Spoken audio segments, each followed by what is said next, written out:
The city looked like a constellation beneath the glass, lights blinking through the night fog, quiet and orderly. Rebecca Hale sat across from her husband at their anniversary dinner, the hum of soft jazz and the clink of cutlery filling the silence between them. She caught his reflection in the mirrored wall behind him, not his face, but his hand, hovering over her glass, a faint movement that cut through the illusion of normalcy. The pill dropped, small and silent, dissolving into the red swirl of her wine. For a moment, her mind refused to process it. Her chest tightened, pulse sharp against her throat. But years of boardroom negotiations and crisis management trained her to still her expression. Her fingers curled around the edge of the table, grounding herself in the leather and glass, the texture of reality. She pressed her thumb against her wedding ring until it bit into her skin, a cold reminder that she was still awake, still here. Across from her, he smiled as if nothing had happened, eyes soft, practiced. She lifted her gaze to the skyline reflected behind him, a city glittering with lies and symmetry. The reflection held her longer than his face did. She realized, with a calm that frightened her, that she was no longer afraid. Fear required trust, and that had already dissolved. What remained was clarity, the kind that came when survival stopped being instinct and became strategy. The glass sat untouched between them, its surface calm, hiding the chaos she now saw clearly. Rebecca thought about everything they had built together, or at least what she had believed they had built. The $4 million home with its perfect landscaping, the 2 luxury cars parked like trophies, the $2.4 million account that represented security more than love. Every number had once felt like proof of success, but now each one felt like a lie with interest. The investments he spoke of so confidently had become a language she no longer understood, a wall between them instead of a bridge. She remembered the late-night calls behind closed doors, the second phone she had pretended not to see, the silence at dinner that wealth could not fill. Money had made their life look polished, but it had also made deceit easier to hide. She rose slowly, smoothing her dress, her face calm, but her mind already moving toward the truth waiting in the mirror. The restroom was quiet, too clean, too still. The hum of soft light filled the space, mixing with the faint scent of disinfectant and perfume. Rebecca gripped the edge of the marble counter, the chill of it cutting through the fog in her mind. She looked at herself in the mirror and barely recognized the woman staring back.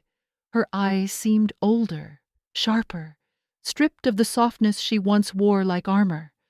Behind her, the door opened. A young server stepped in, hesitant, her hands twisting the edge of her apron. Her voice trembled as she said she had seen something. She had watched Rebecca's husband slip something into the wine. The words hit harder than the sight itself. It was confirmation, not revelation. Rebecca listened without reacting, her expression calm enough to make the girl uneasy. When the server left, silence returned, heavier this time. Rebecca's thoughts moved fast, cutting through months of denial. She saw the locked study doors, the secret accounts, the way he avoided her eyes when talking about money. All of it had been right there, waiting for her to admit what she already knew. She turned back to the mirror, studying herself like evidence. The woman who had once defended him, who had believed in partnership, was gone. What remained was someone clearer, colder, awake. She straightened her shoulders and adjusted the ring on her finger. Fear had no place left to live inside her. It had been replaced by something steadier, the quiet certainty that the truth was no longer something to fear, but something to act upon. Rebecca walked back to the table as if nothing had changed. The hum of conversation surrounded her, soft laughter, the clink of silver against porcelain, the rhythm of a world still pretending to be normal. Her husband looked up, his smile rehearsed, the kind that belonged to photographs and dinner parties. He gestured toward her glass, the one that shimmered under the warm light. She sat down, her heartbeat steady, her hands still. Suggesting a toast, she lifted both glasses, her voice smooth and calm. 10 years, she said, and in that small moment, she switched them. The exchange was effortless, almost invisible, like a breath passing between them.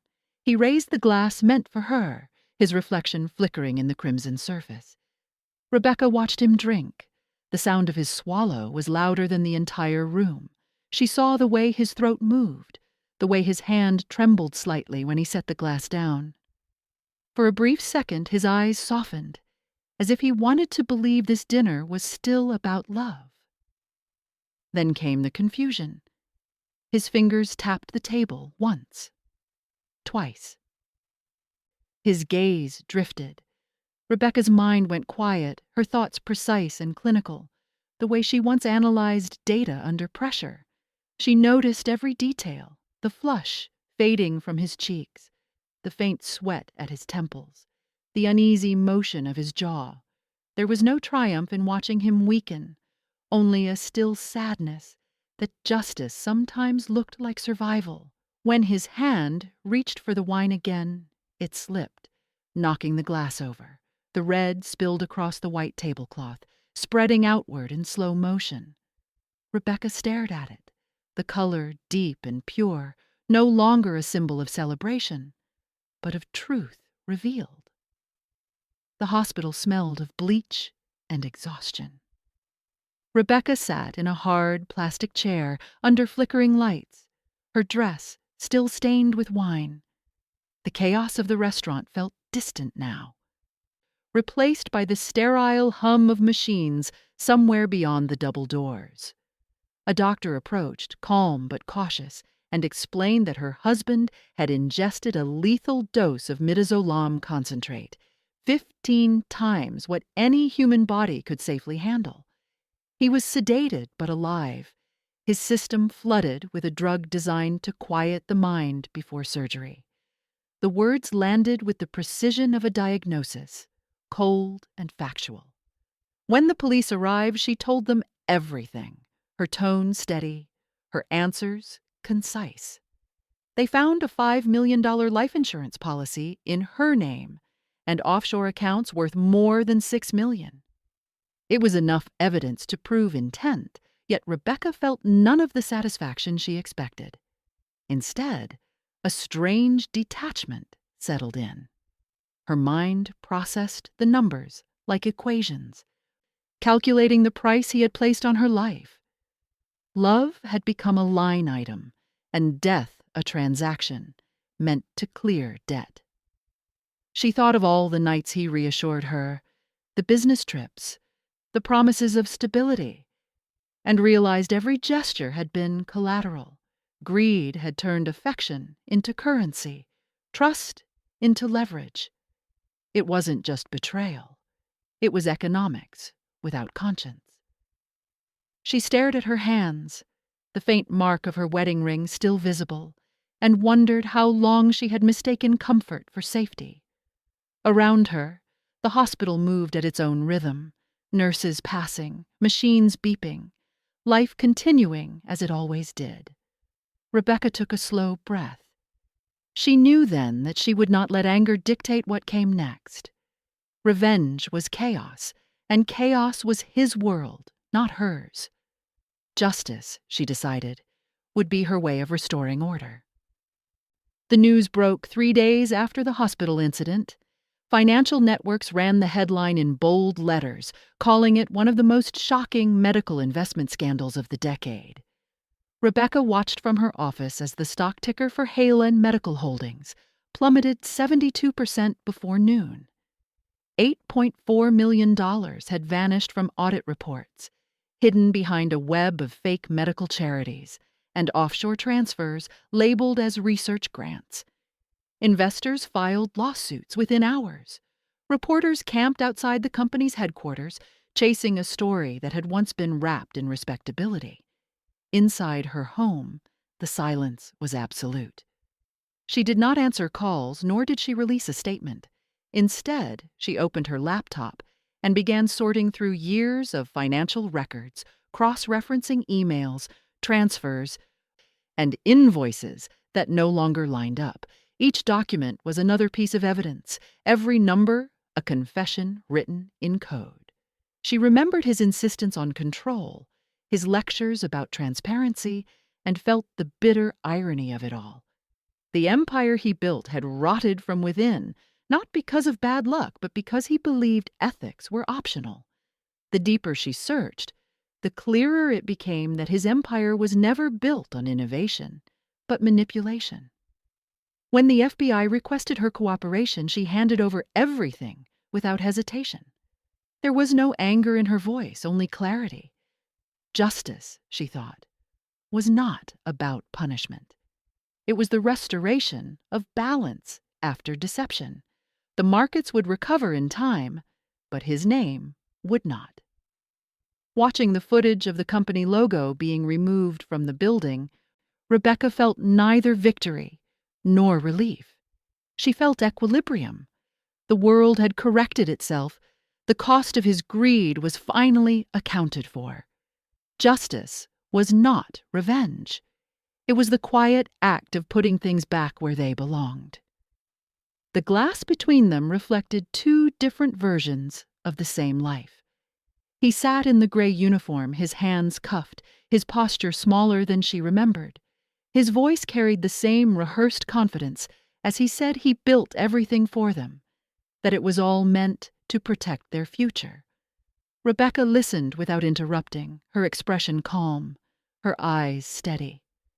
When he finished, she told him he had not built a life, only walls of gold around his fear. The words landed softly but left no room for defense. For the first time he looked unsure, his gaze shifting away from hers. The glass became more than a barrier. It was truth itself, dividing illusion from integrity. She realized she no longer needed anger to feel powerful. Justice was not the act of watching him fall, but the clarity of finally seeing him as he was, and herself as she had become. 1 year later, the world felt different. Rebecca had rebuilt her company under a new name, Hale Integrity Labs, devoted to technology that could detect medical and ethical tampering before harm could occur.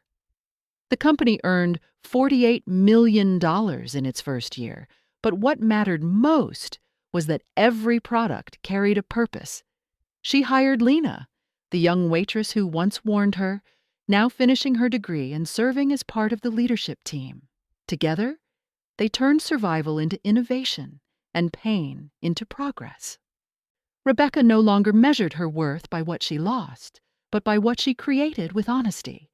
The past no longer felt like a wound, but a foundation.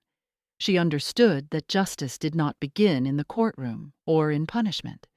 It began the moment we stopped asking why it happened and started asking what we could do with the truth.